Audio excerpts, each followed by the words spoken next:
Siempre había soñado con el día de mi boda desde que era una niña, imaginando el momento en que caminaría por el pasillo con un vestido que brillaría como la luz de la luna. Crecer en Madrid con padres que llevaban felizmente casados 30 años me dio esta visión idílica de lo que debería ser el matrimonio. Mi nombre es Emma Domínguez, y esta es la historia de cómo mi día perfecto se desmoronó ante mis ojos. Era el 15 de junio, un sábado que prometía cielos despejados y brisas suaves. El lugar, la finca Las Camelias, estaba enclavado entre Ville-en-Dametz, extensos jardines a las afueras de la ciudad. Mis damas de honor, Sara, Laura y mi hermana Olivia, habían llegado al amanecer, con los brazos llenos de tazas de café y estuches de maquillaje. La suite nupcial bullía con charla animada y alguna que otra carcajada. «Estás absolutamente deslumbrante», susurró Olivia mientras me ayudaba a ajustar el velo. Me vi reflejada en el espejo antiguo, cabello rubio recogido en un elegante moño, el delicado encaje de mi vestido capturando la luz de la mañana. Por un momento, creí que todo sería tan perfecto como lo había planeado. Entonces llamaron a la puerta. «Es Leonor», dijo Laura, con un tono de advertencia en su voz. Leonor, Gallardo, mi futura suegra, había sido una fuente constante de tensión desde que Miguel y yo habíamos anunciado nuestro compromiso hacía 18 meses. Entró en la habitación como una brisa invernal, elegante con su vestido azul pálido, pero con ese frío familiar. «Te he traído algo», dijo, con voz dulce como la miel, pero sus ojos evaluaban cada detalle de mi apariencia. Me entregó una pequeña caja que contenía una pulsera de perlas. Ha estado en la familia Gallardo por generaciones. La usé en mi boda. El gesto pareció amable, pero había algo en su tono. Algo que decía que esto era menos un regalo y más un recordatorio de que estaba entrando en su dominio. «Gracias, Leonor», dije, deslizándola en mi muñeca a pesar del peso que parecía llevar más allá de solo perlas. Durante los preparativos de la mañana, la sorprendí observándome, con los labios apretados en una fina línea cada vez que salía el nombre de Miguel. Cuando llegó mi padre para acompañarme, vi cómo le susurró algo que lo hizo mirarme con momentánea confusión. «No dejes que te afecte», murmuró Sara mientras me retocaba el lápiz labial. «Este es tu día, no el suyo». Asentí, reprimiendo la inquietud que se había ido acumulando desde la llegada de Leonor. Llevaba 2 años navegando por sus críticas sutiles y cumplidos con doble sentido. Miguel siempre insistió en que ella solo era protectora, que con el tiempo se encariñaría conmigo. Yo quería creerle. Después de todo, él era todo lo que siempre había querido. Amable, inteligente, con una risa que hacía sonreír a todos a su alrededor. Nos conocimos en un evento benéfico, donde él había pujado una cantidad desorbitada por una cesta de picnic que yo había preparado, solo para almorzar conmigo. Nuestra relación había sido un torbellino de viajes de fin de semana a la costa, de Huelva, noches acogedoras viendo películas antiguas y planes para un futuro que parecía al alcance de la mano. La ceremonia estaba programada para las 2 de la tarde. A medida que se acercaba la hora, mi padre me tomó del brazo, su presencia firme calmando mis nervios. «¿Lista, mi calabacita?», preguntó, usando el apodo que me había puesto cuando tenía 5 años. Asentí, tragando el nudo en mi garganta. La música comenzó, canon en re, interpretado por un cuarteto de cuerdas. Las dobles puertas se abrieron para revelar filas de amigos y familiares, flores adornando cada superficie, y al final del pasillo, Miguel, apuesto con su smoking negro. Su rostro se iluminó cuando me vio, y por ese momento, todo volvió a sentirse bien. Cada paso por el pasillo se sintió como flotar. Pasé por rostros familiares, mi compañera de universidad, Elisa, mis primos de Sevilla, los colegas de Miguel, del bufete de abogados. Luego vi a Leonor, sentada en la primera fila, su expresión indescifrable detrás de una sonrisa ensayada. La ceremonia en sí fue todo lo que había esperado. El oficiante, el padre Mateo de mi iglesia de la infancia, habló sobre el amor y la unión. Miguel y yo intercambiamos votos que habíamos escrito nosotros mismos. Su voz se quebró de emoción al prometer estar a mi lado en cada tormenta. Le creí con cada fibra de mi ser. Ahora los declaro marido y mujer, anunció el padre Mateo, y la multitud estalló en aplausos mientras Miguel me besaba. Nos giramos para mirar a nuestros invitados, las manos fuertemente entrelazadas, y comenzamos a caminar de regreso por el pasillo como marido y mujer. La transición a la recepción se sintió como entrar en otro mundo. Los camareros circulaban con champán y aperitivos mientras la banda tocaba suavemente de fondo. Miguel y yo nos movíamos entre la gente, aceptando felicitaciones y posando para fotos. Yo seguía buscando en su rostro señales de la alegría que sentía, y aunque él sonreía, algo parecía extraño, una tensión alrededor de sus ojos que no había estado allí durante la ceremonia. ¿Todo bien?, pregunté mientras nos preparábamos para entrar al gran salón de baile para nuestra presentación oficial. Claro, respondió, pero sus ojos se desviaron hacia donde su madre estaba, elegante y serena, observándonos, solo asimilándolo todo. El salón de baile se había transformado en un cuento de hadas, con luces parpadeantes cayendo del techo y centros de mesa de rosas blancas y paniculata en cada mesa. Un foco iluminaba la pista de baile donde pronto tendríamos nuestro primer baile. Señoras y señores, anunció el DJ, den la bienvenida por primera vez al señor y la señora Miguel Gallardo. Entramos en medio de un aplauso atronador, la mano de Miguel en mi espalda baja guiándome hacia adelante. En ese momento, me permití creer que la extraña sensación de pavor que me había seguido durante todo el día eran solo nervios de boda, que la vida que nos esperaba sería tan hermosa como este momento. No lo sabía entonces, pero estaba caminando hacia el ojo de una tormenta que se había estado gestando mucho antes de que yo dijera, sí, quiero. Nuestra entrada al salón de la recepción fue recibida con un aplauso atronador.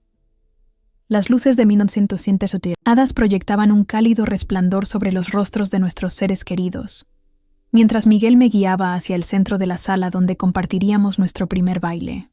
La banda comenzó a tocar At Last, de Etta James, una canción que se había vuelto nuestra después de nuestra tercera cita, cuando Miguel me había arrastrado a un baile improvisado bajo la lluvia a las afueras de un club de jazz en el centro de Madrid. Mientras tomábamos nuestra posición, miré la mesa principal donde Leonor estaba sentada, con la espalda recta, apenas tocando su champán. Ella me miró a los ojos y levantó su copa en un gesto que se sintió más como una advertencia que como un brindis. Aparté el pensamiento y me concentré en Miguel, en la sensación de su mano en la mía, en el momento que tanto habíamos esperado. «Te amo», susurré mientras empezábamos a balancearnos al ritmo de la música. Él sonrió, pero no le llegó a los ojos. «Estás preciosa», dijo mecánicamente. El baile se sintió diferente a como lo había imaginado, más rígido, más una actuación. Cuando terminó, los invitados aplaudieron cortésmente y fui arrastrada a un baile con mi padre mientras Miguel se unía a Leonor. Observé por encima del hombro de mi padre cómo ella se inclinaba cerca del oído de su hijo, sus labios apenas moviéndose. «Tu madre parece estar de muy mal humor hoy», comentó mi padre, siguiendo mi mirada. «Ella siempre es así», dije, tratando de mantener un tono ligero. «Espero que se encariñe conmigo con el tiempo». Papá me apretó la mano. «Solo recuerda con quién estás casada, Emma, no con ella». Ojalá hubiera sido así de simple. Después del baile padre-hija, llegó la cena, un menú cuidadosamente seleccionado de solomillo y lubina. Apenas probé la comida, demasiado ocupada, asegurándome de que todos se lo pasaran bien, demasiado consciente de la distancia que parecía crecer entre Miguel y yo con cada hora que pasaba. «Es hora de los discursos», anunció Raúl, el padrino de Miguel y compañero de piso de la Tintoretto Facultad de Derecho. Comenzó a contar historias de sus días universitarios, de la dedicación de Miguel a sus estudios y a sus clientes, pintando la imagen de un hombre que reconocía y amaba. Cuando terminó, levantó su copa. «Por Miguel y Emma, que sus vidas juntos estén llenas de la misma alegría que nos han traído a todos». Luego fue el turno de Olivia. Mi hermana habló de nuestra infancia, de cómo yo siempre había sido la planificadora, la soñadora, la que creía en los finales felices. Y ahora has encontrado el tuyo, dijo, con lágrimas brillando en sus ojos. Miguel, más te vale que la cuides bien, o me tendrás a mí que rendir cuentas.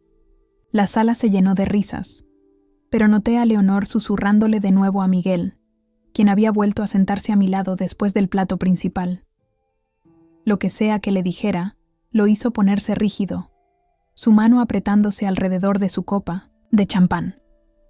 ¿Qué pasa?, pregunté en voz baja, mientras los camareros retiraban los platos para el corte del pastel. Nada, dijo, pero había un tono en su voz que nunca antes había escuchado. Solo algo que mencionó mi madre. ¿Sobre qué? Ahora no, Emma. Se anunció el corte del pastel y nos dirigimos a la mesa donde nos esperaba nuestra creación de 5 pisos de chocolate blanco y frambuesa. Posamos para las fotos, con las manos unidas sobre el cuchillo. Justo cuando presionábamos para cortar la primera rebanada, Leonor apareció al lado de Miguel. «Recuerda lo que te dije», murmuró ella. «Mírala a la cara cuando la confrontes. Verás la verdad». Antes de que pudiera preguntar qué quería decir, nos estábamos dando de comer pastel el uno al otro, sonriendo para las cámaras, interpretando nuestros papeles. Pero el aire había cambiado, cargado con algo peligroso que no podía identificar. A medida que avanzaba la noche, Leonor nos rodeaba como un tiburón, siempre al alcance del oído, siempre observando. Intenté divertirme, bailando con amigos de la universidad, riéndome con primos a los que rara vez veía, pero Miguel se distanciaba más con cada hora. Seguía desapareciendo solo para regresar con un ceño fruncido más profundo, sus ojos yendo y viniendo entre Leonor y yo. Alrededor de las 9, después de un baile grupal al ritmo de Uptown Funk que hizo que todos se levantaran, encontré a Miguel en la barra, bebiendo lo que parecía whisky. Leonor estaba a su lado, con la mano en su brazo, su rostro una máscara de preocupación. «Miguel, ¿podemos hablar?», pregunté, de repente desesperada por romper cualquier hechizo que ella hubiera lanzado. «¿A solas?». Me miró como si me viera por primera vez ese día, sus ojos nublados con algo entre confusión y enojo. «Sí, creo que necesitamos hacerlo». Leonor sonrió finamente. «Los dejaré solos», dijo, pero al pasar a mi lado, añadió lo suficientemente alto como para que yo la oyera. «Él lo sabe, querida. Todo». Se me revolvió el estómago. «¿Qué sabe?», le grité, pero ella ya se deslizaba, la satisfacción evidente en la postura de sus hombros. Miguel me agarró del brazo y me llevó a una pequeña antesala del salón principal, cerrando la puerta detrás de nosotros. La música se amortiguó y el repentino silencio se sintió ominoso. «¿Qué está pasando?», pregunté, el miedo arrastrándose en mi voz. «Has estado actuando extraño toda la noche. Mi madre me mostró los correos electrónicos», dijo rotundamente. «¿Qué correos electrónicos?». «Entre tú y David. Los encontró la semana pasada cuando te estaba ayudando a configurar tu nuevo portátil». David era mi exnovio de la universidad, alguien con quien no había hablado en años, excepto por un breve intercambio de mensajes de felicitación cuando anunció su compromiso hacía 6 meses. «No sé de qué hablas», dije sinceramente. «No me mientas». La voz de Miguel se elevó bruscamente. «Ella me lo enseñó todo. ¿Cómo habías estado planeando dejarme después de la boda, una vez que tuvieras acceso a mis cuentas? Cómo tú y David se rieron de mí a mis espaldas. Cómo todo esto fue un montaje. Las acusaciones eran tan absurdas, tan completamente alejadas de la realidad, que por un momento no pude hablar. «Miguel, eso es una locura. No he estado en contacto con David más allá de un par de comentarios públicos en redes sociales. Tu madre está mintiendo». «Ella no haría eso», dijo, pero la duda parpadeó en su rostro. «Piénsalo», le insté. «¿Por qué me casaría contigo solo para irme? Firmamos un acuerdo prenupcial. Tu madre insistió en ello. ¿Qué podría ganar yo? Por un segundo, pensé que la razón estaba abriéndose paso. Entonces la puerta se abrió, y Leonor apareció. Su momento demasiado perfecto para ser una coincidencia. Debía haber estado escuchando. Están sirviendo el pastel, y la gente los está buscando a ambos, dijo suavemente. Luego, a Miguel. Recuerda lo que te advertí. Ella intentará darle la vuelta a esto y culparme. La cara de Miguel se endureció de nuevo. Regresamos a la recepción, la fachada de felicidad haciéndose más delgada a cada minuto. Al entrar, el DJ anunció que era hora del lanzamiento del ramo. Mecánicamente, seguí los movimientos, dándome la espalda a la multitud de mujeres solteras y lanzando mi ramo cuidadosamente elaborado de rosas blancas y lirios. Lo atrapó Laura, quien chilló de alegría. Luego vino la retirada de la liga, una tradición sobre la que había dudado, pero a la que había accedido por el bien de Miguel. Me senté en una silla en el centro de la pista de baile, el corazón latiéndome con fuerza mientras Miguel se arrodillaba ante mí. Nuestros ojos se encontraron, y en ese momento no vi rastro del hombre del que me había enamorado. En su lugar, había un extraño, su mirada fría y acusatoria. Mientras él se acercaba para quitarme la liga, Leonor se acercó a su lado, se inclinó y le susurró algo al oído. Lo que sea que dijo fue el empujón final que él necesitaba. Miguel se levantó bruscamente. Me miró con desprecio apenas disimulado, y antes de que pudiera reaccionar, levantó la mano y me abofeteó fuertemente en la cara. El sonido resonó en la sala como un relámpago. La música se detuvo. Las conversaciones se quedaron a medias. El escozor del golpe no fue nada comparado con el shock de la traición que me invadió. Mientras me llevaba la mano a la mejilla que me ardía, vi el rostro de Leonor detrás del hombro de Miguel, una sonrisa de cruel triunfo asomando en sus labios. El sueño se había convertido en una pesadilla, y yo estaba bien despierta. El silencio que siguió pareció estirarse por una eternidad. Mi mejilla palpitaba, pero el dolor en mi corazón era mucho peor.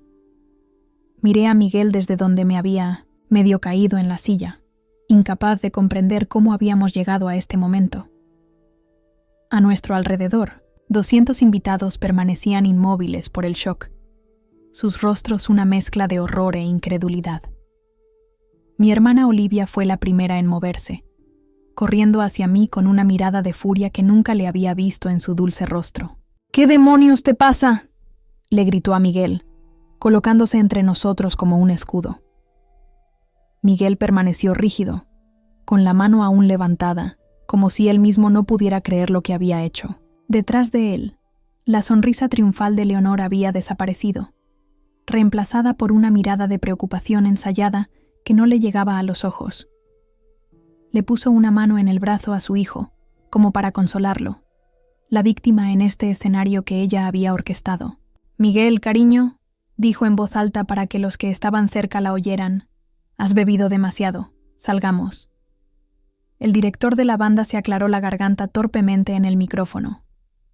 «Tomemos un breve descanso, amigos», anunció, y los músicos comenzaron a dejar sus instrumentos, intercambiando miradas incómodas. Los susurros se extendieron entre la multitud. Pude sentir el peso de 200 pares de ojos sobre mí, presenciando mi humillación. Mi padre había comenzado a moverse hacia Miguel con los puños cerrados, contenido solo por el agarre de mi madre en su brazo. Raúl, el padrino, estaba cerca con la boca abierta de asombro. Mi compañera de universidad, Elisa, tenía el teléfono medio levantado. Luego lo pensó mejor y lo guardó. Todas estas observaciones llegaron en un instante mientras yo estaba, sentada temblando, mi vestido de novia extendido a mi alrededor como luz de luna derramada en la pista de baile. Mi velo se había soltado parcialmente, colgando torcido sobre mi rostro. El ramo que me habían devuelto después del lanzamiento yacía esparcido a mis pies, los pétalos blancos magullados y rotos. A pesar del shock, una cosa me quedó clarísima. No me quedaría en el suelo. No le daría a Leonor la satisfacción de verme destrozada, Con manos temblorosas, aparté el intento de Olivia de ayudarme a levantarme. «Yo me encargo», dije en voz baja, y algo en mi voz la hizo retroceder. Me levanté lentamente, ajustando cuidadosamente mi vestido, mis movimientos deliberados mientras enderezaba mi espalda. La sala pareció contener la respiración. Me quité el velo por completo, dejándolo caer al suelo como una piel desechada. Me toqué suavemente la mejilla, luego me miré los dedos como si esperara ver sangre, aunque no la había. Miguel seguía inmóvil, su rostro un campo de batalla de emociones encontradas, ira, confusión, los primeros atisbos de arrepentimiento comenzando a aflorar. Leonor tiraba de su brazo, intentando llevárselo antes de que la situación se descontrolara aún más. «Miguel», dije, mi voz sorprendentemente firme, «mírame». Lo hizo, a regañadientes, sus ojos encontrándose con los míos. «¿Eres tú?», pregunté simplemente. «¿Es este el hombre con el que me casé hoy?». Abrió la boca, luego la cerró, sin que salieran palabras. «¿Qué te dijo ella?», presioné, dando un paso hacia él. «¿Qué veneno te susurró que te hizo creer que era aceptable golpear a tu esposa de 6 horas?» El rostro de Leonor se endureció. «No te atrevas a intentar culparme», siseó. «Miguel sabe exactamente lo que has hecho». La ignoré, manteniendo mi atención en Miguel. «Si crees que alguna vez te engañaría o me casaría contigo por dinero, entonces nunca me conociste en absoluto». Un destello de duda cruzó su rostro. «Los correos electrónicos», comenzó. «Muéstramelos», desafié. «Ahora mismo. Muéstrale a todos lo que crees que justifica agredirme el día de nuestra boda». Leonor se interpuso entre nosotros. «Este no es el momento ni el lugar para...». «Es exactamente el momento y el lugar», interrumpí, encontrando fuerza en mi creciente ira. «Has hecho que sea el momento y el lugar al orquestar esta humillación pública, así que seamos públicos con todo». Me giré y caminé directamente hacia la mesa del DJ, extendiendo la mano para pedir el micrófono. Él dudó, mirando entre mí y el padrino, quien asintió ligeramente. El DJ me lo entregó, con los ojos comprensivos. El peso del micrófono. En mi mano se sintió extraño pero empoderador. Lo golpeé 2 veces para asegurarme de que estaba encendido, el sonido resonando en el silencioso salón de baile. Por el rabillo del ojo, vi a Leonor tratando frenéticamente de llevarse a Miguel, pero él se la quitó de encima, observándome con una mezcla de pavor y confusión. «Pido disculpas por la interrupción de nuestra celebración», comencé, mi voz resonando en el espacio. «Así no es como imaginé que iría mi recepción de boda. Hace 6 horas, me casé con el hombre que creí que era amable, cariñoso y confiado. Un hombre que pensé que me conocía tan bien como yo me conocía a mí misma». Hice una pausa, escudriñando el mar de caras incómodas. Algunos invitados miraban sus platos, otros no podían apartar la vista del drama que se desarrollaba. «Pero parece que me equivoqué», continué. «Parece que mi esposo cree que soy capaz de traición y engaño, basándose en lo que su madre afirma haber encontrado. Correos electrónicos entre yo y un exnovio, planeando dejar a Miguel después de acceder a sus cuentas». Jadeos y murmullos se extendieron entre la multitud. Vi a mis padres intercambiar miradas de incredulidad. «Estos correos electrónicos no existen», afirmé con firmeza. «No he hablado con David en años, excepto para felicitarlo por su propio compromiso, públicamente, en Facebook, donde cualquiera puede ver que era inofensivo. Lo que sí existe es un patrón de manipulación que he soportado desde que Miguel y yo nos comprometimos». Miré directamente a Leonor, cuyo rostro se había puesto pálido. ¿Le gustaría que me explayara, Leonor? Debería contarles a todos sobre la vez que me dio la hora equivocada para nuestra fiesta de compromiso, haciéndome llegar 1 hora tarde a mi propia celebración. ¿O qué tal cuando le dijiste a la familia de Miguel que yo era alérgica al marisco, sabiendo que era mi comida favorita, para que no se sirviera en ninguna reunión familiar? La expresión de Miguel cambió de ira a confusión. Estos eran incidentes que le había mencionado antes, cosas que él había descartado como malentendidos o accidentes. ¿Qué hay del acuerdo prenupcial en el que usted insistió, alegando que era tradición familiar, cuando en realidad ninguno de los primos de Miguel había firmado uno? El mismo acuerdo prenupcial que asegura que me voy sin nada si este matrimonio termina, el acuerdo prenupcial que hace que su teoría sobre que me casé con Miguel por dinero sea completamente ilógica.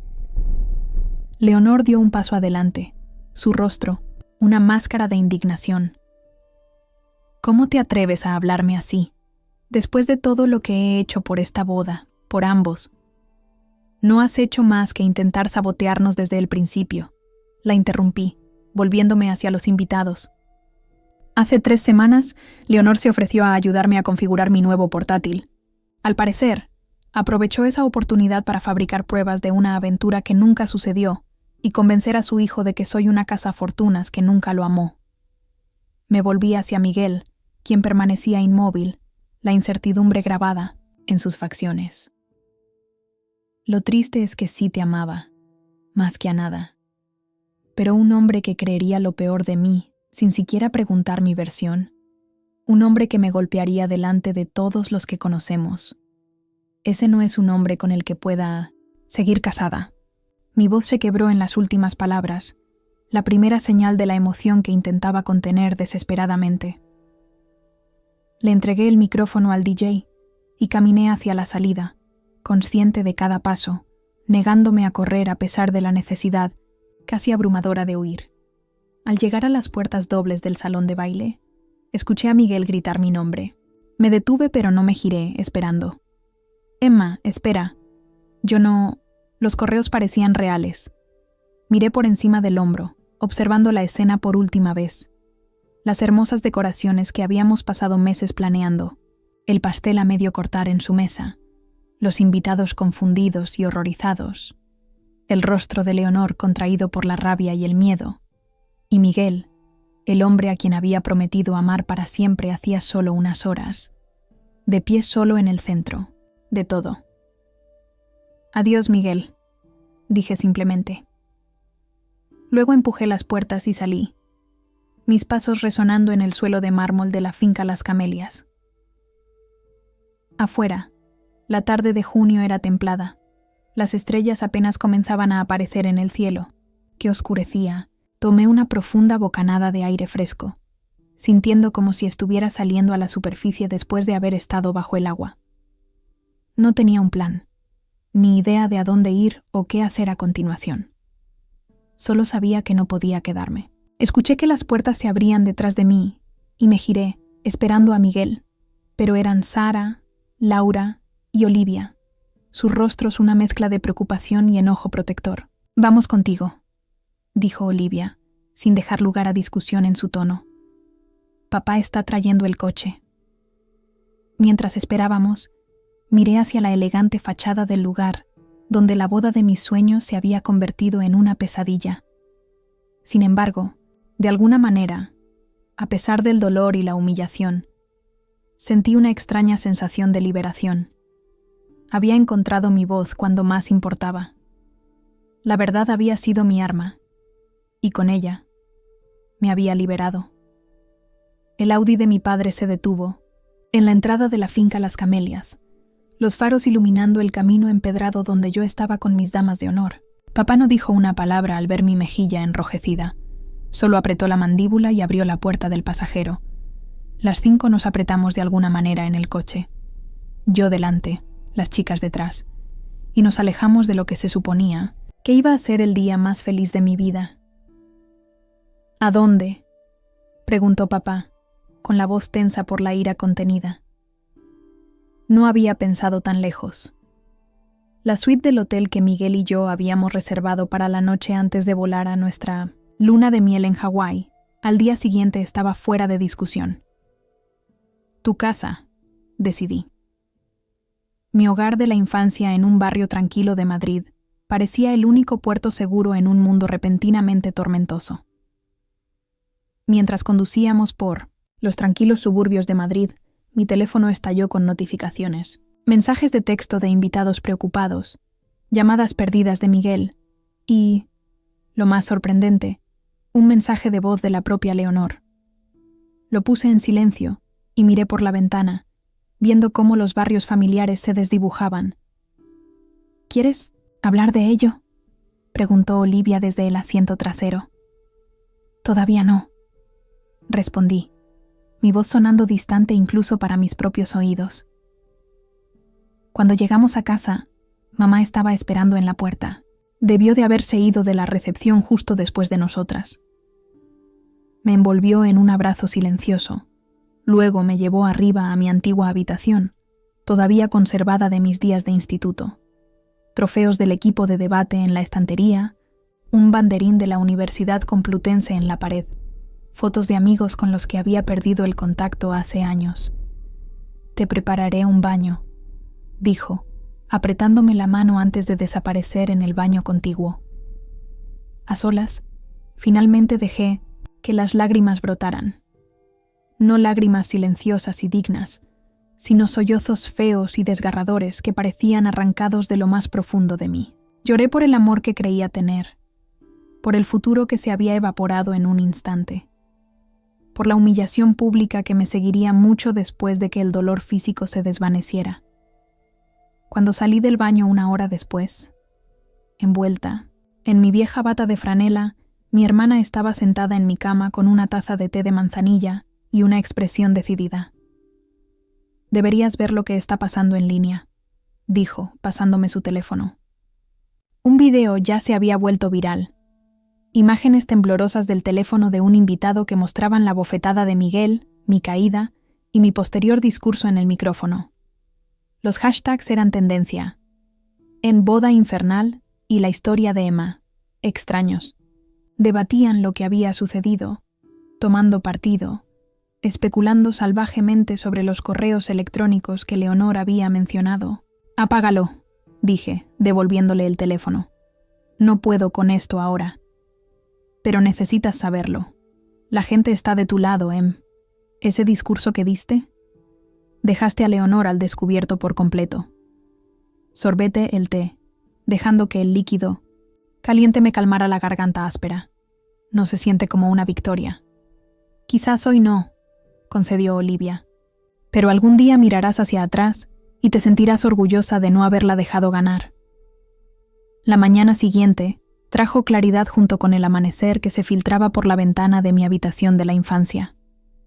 Apenas había dormido, mi mente reviviendo los acontecimientos de la boda en un bucle interminable, buscando señales que me había perdido, banderas rojas que había ignorado. Mi teléfono mostraba 27 llamadas perdidas de Miguel, 15 de números desconocidos, probablemente reporteros, y docenas de mensajes de texto. Uno se destacaba, de David, mi exnovio, la misma persona de la que me habían acusado de tener una aventura. «Emma, no sé qué está pasando, pero los reporteros me están llamando preguntándome sobre correos electrónicos entre nosotros que no existen. Te apoyo. Llama si necesitas algo». Eso lo resolvió. Me vestí con ropa prestada, de Olivia, y bajé donde mis padres estaban sentados en la mesa de la cocina, hablando en voz baja que se detuvo cuando aparecí. «Necesito terminar esto ahora», anuncié, sirviéndome café de la cafetera que mamá siempre mantenía lista. «Antes de que empeore». Papá levantó la vista de su periódico. «¿Terminar qué, exactamente?» «La especulación. Los rumores. Necesito contar toda la verdad, no solo lo que dije en la recepción». Mis padres intercambiaron miradas. «¿Estás segura de que es lo más sensato?», preguntó mamá con dulzura. «Quizás sea mejor dejar que las cosas se calmen».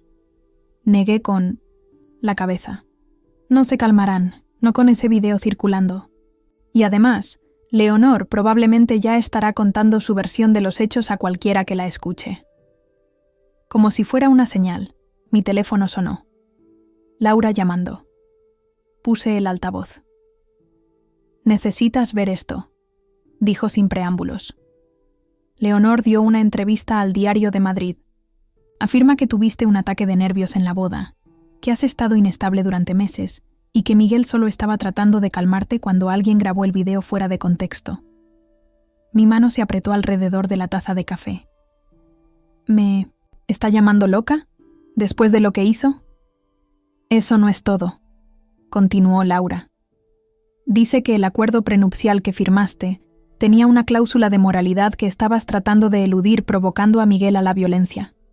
Lo está haciendo sonar como un movimiento calculado por tu parte.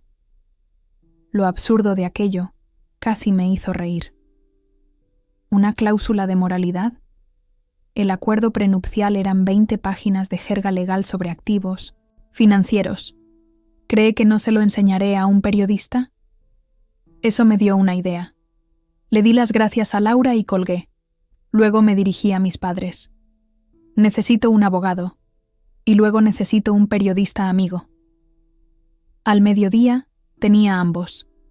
Sierra, Morales de la firma de abogados de mi padre, llegó con una copia digital de mi acuerdo prenupcial, y Marco Chen, un periodista de investigación del diario El Mundo que había cubierto el trabajo de mi padre con organizaciones benéficas locales, se sentó en la mesa de nuestro comedor con una grabadora. Quiero dejar claro, le dije a Marco, que no estoy haciendo esto por venganza o por una batalla pública con la familia Gallardo. Estoy haciendo esto porque Leonor está difundiendo mentiras peligrosas sobre salud mental y violencia doméstica. Eso tiene que parar. Marco asintió, ajustándose las gafas. Cuéntame todo desde el principio. Y así lo hice. Le conté sobre mi encuentro con Miguel en la subasta benéfica, nuestro romance vertiginoso y las formas sutiles en que Leonor había intentado socavar nuestra relación desde el primer día. Compartí las coincidencias que siempre parecían ocurrir a su alrededor, los cambios de fechas, las malas comunicaciones, los rumores que me llegaban a través de amigos en común. Le expliqué cómo ella se había ofrecido a ayudarme a configurar mi nuevo portátil 3 semanas antes de la boda, insistiendo en que era una forma de que nos uniéramos. Cómo Miguel había mencionado correos electrónicos preocupantes en Windows los días previos a la boda, pero no quiso dar más detalles cuando le insistí. ¿Puedo ver sus dispositivos?, le preguntó Marco, para verificar la ausencia de estas supuestas comunicaciones. Le entregué mi teléfono y mi portátil. Sierra, la abogada, supervisó mientras Marco buscaba en mis cuentas de correo electrónico, historial de mensajes de mi nomecento, texto y mensajes de redes sociales. Encontró exactamente lo que sabía que encontraría. Un puñado de intercambios inocuos con David de hace años y un breve comentario de felicitación en su anuncio de compromiso 6 meses antes. Nada más. ¿Qué hay del acuerdo prenupcial?, preguntó Marco. Sierra mostró el documento en su tableta. Protección estándar de activos. Nada inusual para una familia con la riqueza de los Gallardo, aunque quizás más restrictivo de lo normal. Ciertamente, ninguna cláusula de moralidad como afirmó la señora Gallardo en su entrevista. Marco tomó notas detalladas, haciendo preguntas ocasionales para aclarar. Cuando terminé mi relato, incluida la confrontación en la recepción, se recostó con una expresión pensativa. Esta es una historia bastante buena, Emma. ¿Está preparada para la atención que traerá? Asentí. Ya estoy en el centro de atención contra mi voluntad. Al menos de esta manera se cuenta la verdad. ¿Qué esperas que salga de esto?, preguntó. Consideré la pregunta con cuidado. Quiero que la gente sepa lo que realmente pasó. No por compasión o atención, sino porque Leonor está usando la salud mental como arma, afirmando que tuve algún tipo de colapso. Eso es peligroso y estigmatizante para las personas que realmente luchan con enfermedades mentales. Marco asintió. ¿Y Miguel? ¿Qué quieres que saque de esto? La pregunta me golpeó como un golpe físico. A pesar de todo, una parte de mí todavía anhelaba al hombre con el que pensé que me había casado. Espero que vea la verdad sobre su madre. No por mi bien. Es demasiado tarde para nosotros, sino por el suyo propio. Nadie debería ser manipulado así. El artículo salió 2 días después, no como una pieza sensacionalista, sino como un examen reflexivo de la manipulación, el gaslighting y el sufrimiento privado que había llevado a un colapso público. Marco había investigado, entrevistando a otros invitados que corroboraron mi relato de los susurros de Leonor a Miguel, justo antes de la bofetada, e incluso hablando con antiguos empleados de la familia Gallardo, que compartieron experiencias similares del comportamiento controlador de Leonor. La respuesta fue inmediata y abrumadora. Mi bandeja de entrada se llenó de mensajes de apoyo de amigos, conocidos y completos extraños que habían experimentado dinámicas familiares similares. Mujeres escribieron para compartir sus propias historias de suegras y parejas manipuladoras. Defensores de la salud mental me agradecieron por hablar en contra del intento de Leonor de usar la enfermedad psicológica como arma. La verdad, una vez dicha por completo, había silenciado los rumores. A veces he aprendido. El arma más poderosa contra la oscuridad es simplemente encender la luz. La semana siguiente al artículo del diario El Mundo fue un torbellino de actividad y emoción. Alterné entre momentos de feroz orgullo por haberme mantenido firme y periodos de devastadora tristeza por la relación que había perdido. El sueño llegaba en ráfagas intermitentes, interrumpido por sueños en los que revivía el momento de la traición una y otra vez, cada vez tratando de encontrar un final diferente. La casa de mis padres se convirtió tanto en santuario como en centro de operaciones. Olivia se había tomado una semana libre de su trabajo en el Hospital General de Madrid para quedarse conmigo, filtrando llamadas y coordinando con Sierra para manejar los aspectos legales de mi situación. Sara y Laura venían a diario, trayendo comida reconfortante y distracciones en forma de malas películas y peores chistes. «Tienes otra solicitud de entrevista», anunció Olivia a una mañana, revisando mis correos electrónicos en su portátil. Esta vez de Noticias de la Mañana. Negué con la cabeza, acurrucándome más en el asiento de la ventana que había sido mi rincón de lectura favorito desde la infancia. Afuera, la lluvia de principios de julio empañaba el cristal, a juego con mi estado de ánimo. He dicho todo lo que tenía que decir en el artículo de Marco. Quizás, pero piensa en cuántas mujeres podrías alcanzar en una plataforma como esa. Ella tenía razón. La respuesta a la pieza del mundo me había mostrado lo común que era mi experiencia. Cuántas mujeres sufrían en silencio la manipulación y el gaslighting de familiares que deberían haberlas apoyado. Aún así, la idea de hablar de mi dolor en la televisión nacional me revolvía el estómago. Lo pensaré, prometí, sabiendo que probablemente no lo haría. Algunas partes de la curación necesitaban ocurrir en privado. Mi teléfono vibró con un mensaje de texto. Esperaba otro mensaje de apoyo de un amigo o conocido, pero el nombre en la pantalla me hizo el corazón temblar. Miguel. ¿Podemos hablar? Por favor. Necesito verte. Era el primer contacto directo desde la boda.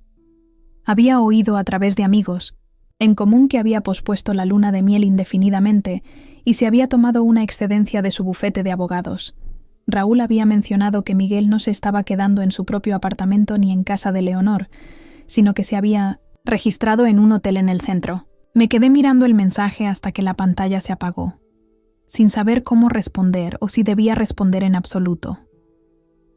Una parte de mí quería escuchar lo que tenía que decir, entender cómo pudo haber creído las mentiras de Leonor tan completamente. Otra parte temía que verlo solo reabriría heridas que apenas habían comenzado a cerrarse. Miguel ha enviado un mensaje, le dije a Olivia, pasándole el teléfono. Quiere verme. Su expresión se endureció. Absolutamente. No. Después de lo que te hizo, tiene suerte de que papá no le haya hecho una visita. No digo que quiera verlo, aclaré, aunque incluso para mis propios oídos, la declaración carecía de convicción. Solo te digo que se ha puesto en contacto. Bueno, puedes decirle que se ponga en contacto de nuevo a través de Sierra si tiene algo que decirte. Olivia me devolvió el teléfono con la mandíbula apretada. Suspiré, guardando el teléfono sin responder. La cuestión de qué hacer con Miguel esperaría. Había asuntos más apremiantes que atender primero. Sierra llegó esa tarde con los papeles para una anulación. Dadas las circunstancias y la brevedad del matrimonio, Esta es la opción más limpia legalmente, explicó, extendiendo los documentos sobre la mesa del comedor. Vamos a presentarla por motivos de fraude, citando la interferencia deliberada y la fabricación de pruebas por parte de Leonor. Firmé donde se indicaba, cada firma sintiéndose como otro corte en los hilos que me habían unido a Miguel. Cuando terminé la última página, Sierra recogió los papeles con un asentimiento eficiente. ¿Y los regalos?, pregunté. ¿Y el depósito del lugar? ¿Las flores? Hay tanto que desenredar. No te preocupes por nada de eso ahora mismo, aconsejó. Los Gallardo tienen recursos más que suficientes para manejarlo. Concéntrate en ti misma. Más fácil decirlo que hacerlo. Mi mente volvía constantemente a los detalles de la boda. Los meses de planificación, la cuidadosa selección de cada elemento, todo reducido a un video viral y un escándalo de tabloides. El vestido que había amado colgaba en mi armario de 1970, mi apartamento, una hermosa concha vacía de su promesa. Mi apartamento. La idea me golpeó de repente. No podía quedarme en casa de mis padres para siempre, pero la idea de volver al lugar que había compartido con Miguel se sentía imposible. Nos habíamos mudado juntos 6 meses antes de la boda, combinando muebles y sueños en una acogedora casa en el centro. Necesito recoger mis cosas del apartamento, anuncié esa tarde mientras mi familia se reunía para cenar. No puedo seguir usando la ropa de Olivia y necesito averiguar dónde voy a vivir. Papá dejó el tenedor. Voy contigo. Todos iremos, añadió mamá, su tono sin admitir discusión. Al día siguiente, llegamos a la casa en un pequeño convoy. El coche de mis padres, el sedán de Olivia y una pequeña furgoneta de mudanzas que mi padre había arreglado. Contuve la respiración al girar la llave en la cerradura, medio esperando encontrar a Miguel dentro, a pesar de saber que se había estado quedando en otro lugar. El apartamento estaba exactamente como lo habíamos dejado la mañana de la boda. Los platos del desayuno todavía en el fregadero, las bolsas de la tintorería del alquiler del smoking colgando de la puerta del dormitorio, mi maquillaje esparcido por el lavabo del baño donde había practicado mi look la noche anterior. Se sentía como caminar por la exposición de un museo de una vida que ya no existía. Esto es surrealista, murmuré, deslizando mis dedos por los lomos de los libros que habíamos arreglado juntos en las estanterías de la sala de estar. Fue hace solo una semana, pero parece otra vida. Mamá me apretó el hombro. Dinos qué, empacar. Trabajamos metódicamente, habitación por habitación. Ropa en maletas, objetos personales en cajas. Dejé los muebles. La mayoría eran de Miguel de todos modos, llevándome solo el sillón de lectura que mi abuela me había regalado. Cuando me gradué de la universidad, y la colección de fotos enmarcadas que no incluían a Miguel ni a su familia. En el dormitorio, encontré los billetes de la luna de miel en el cajón de la mesita de noche. Asientos de primera clase a Tenerife, reservas de hotel en un resort frente a la playa, excursiones cuidadosamente planificadas para cada día de 1900, lo que debería haber sido un paraíso de 2 semanas. Me senté al borde de la cama, sosteniendo el sobre, los recuerdos invadiéndome de las discusiones nocturnas sobre dónde ir, qué ver, cómo hacer que nuestro primer viaje como marido y mujer fuera perfecto. ¿Estás bien aquí? Apareció Olivia en el umbral, con los brazos llenos de jerseys del armario. Asentí, guardando los billetes en el cajón. Ya no eran míos. Nada en esta habitación lo era, en realidad. Mientras terminábamos de cargar el último de mis objetos en la furgoneta, nuestra vecina, la señora Petrovich, salió del edificio, curiosa por la actividad. Profesora de literatura jubilada con afición por el té de hierbas y las largas conversaciones, a menudo había invitado a Miguel y a mí a lecciones improvisadas sobre poesía rusa. Emma, querida, llamó, acercándose con sorprendente rapidez para una mujer de 70 años. Estaba tan preocupada. Vi las noticias, ese video terrible. Me cogió las manos, sus ojos escudriñando mi rostro con genuina preocupación. Estoy bien, señora Petrovich, le aseguré, conmovida por su preocupación. Solo estoy recogiendo mis cosas. Esa mujer, murmuró, sacudiendo la cabeza. Siempre pensé que había algo extraño en ella. La forma en que venía aquí cuando Miguel estaba en el trabajo, mirando entre sus cosas. Me quedé helada. ¿Qué quiere decir con mirar entre mis cosas? La señora Petrovich asintió enfáticamente. 3 veces la vi entrar sola cuando ustedes dos estaban fuera. Asumí que tenía permiso, siendo su madre, pero nunca me pareció bien. Un escalofrío me recorrió la espalda. ¿Cuándo fue esto? Oh, déjeme pensar. La más reciente fue hace unas 3 semanas, un martes. Recuerdo porque era el día de mi club de bridge y llegaba tarde. Hace 3 semanas, justo cuando supuestamente se habían descubierto los correos electrónicos fabricados. Las piezas encajaron con una claridad nauseabunda. Leonor no había encontrado nada mientras ayudaba con mi portátil. Ella había entrado en nuestro apartamento y plantado las pruebas ella misma. Gracias por contarme esto, dije, mi voz más firme de lo que me sentía. En realidad, ayuda a explicar mucho. La señora Petrovich me dio una palmadita suave en la mejilla. Estás mejor sin ellos, querida. Un hombre que no puede ver el tesoro que tiene delante no merece conservarlo. Sus palabras me acompañaron mientras nos alejábamos de la casa por última vez. Mi vida pasada empaquetada en cajas y mi futuro una página en blanco esperando ser escrita. Miré por el espejo retrovisor, viendo cómo el edificio retrocedía hasta desaparecer en una esquina. Dicen que el primer paso para sanar es reconocer la herida. Mientras me alejaba de lo que había sido y hacia lo que sería, finalmente me permití sentir plenamente el dolor de la traición, la ira por la manipulación y, debajo de todo, una pequeña pero creciente sensación de libertad.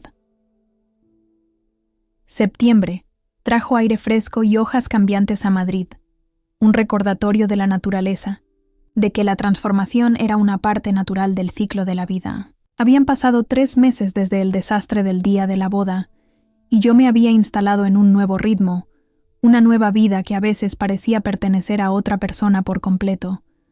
Había encontrado un apartamento pequeño pero encantador, en el barrio de Salamanca, lo suficientemente cerca de mi trabajo en el Departamento de Manuscritos Raros de la Biblioteca Nacional de España como para ir caminando en los días agradables. El espacio era completamente mío, decorado con colores cálidos y lleno de libros, arte de galerías locales y plantas que requerían la atención justa para mantenerme anclada en el presente. Más regalos de inauguración, anunció Laura, apareciendo en mi puerta un sábado por la mañana con una bolsa de mi panadería favorita y una orquídea en maceta.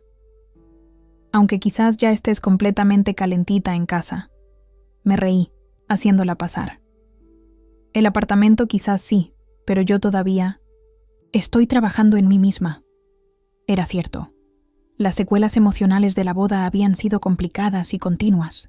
Mi terapeuta, la doctora Ana Ríos, había sido fundamental para ayudarme a procesar no solo la humillación pública, sino también el dolor privado de perder una relación en la que había creído completamente.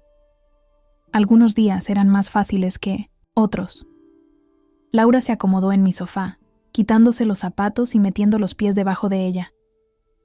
Entonces, ¿qué tal la cita de anoche? Tomás, ¿verdad? Hice una mueca, colocando las tazas de café en la pequeña mesa entre nosotras.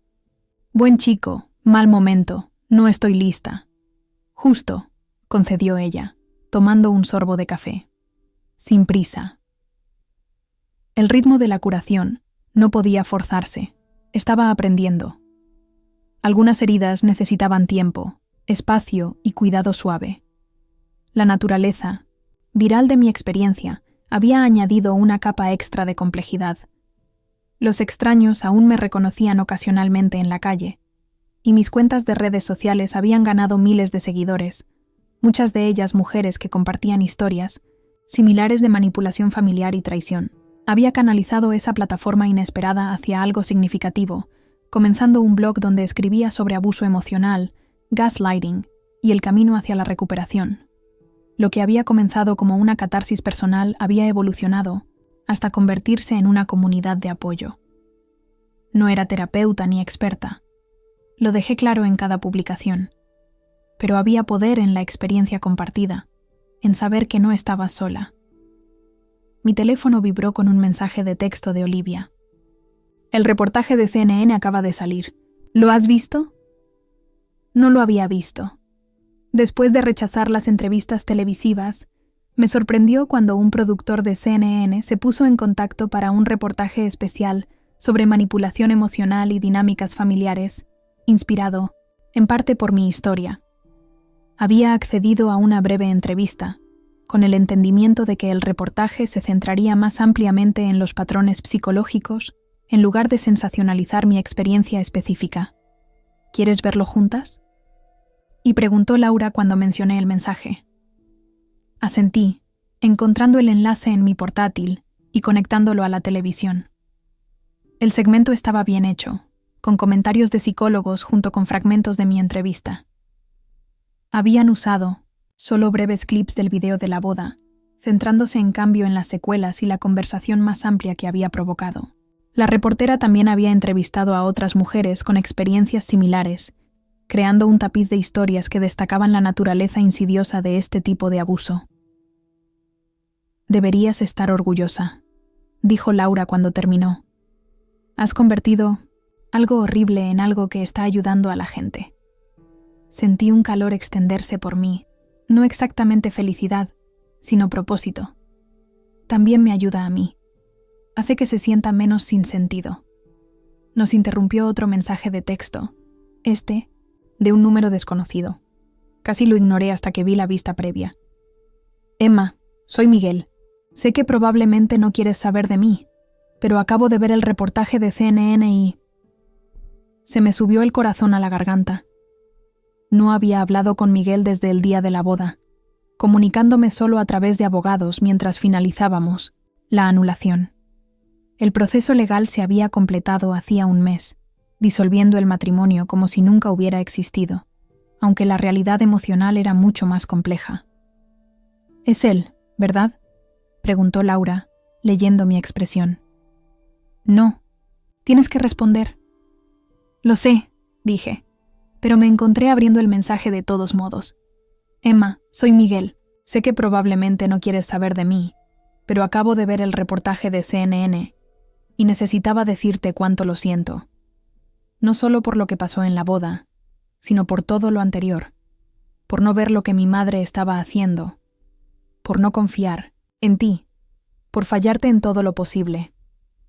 Estoy en terapia ahora, aprendiendo mucho sobre manipulación y codependencia.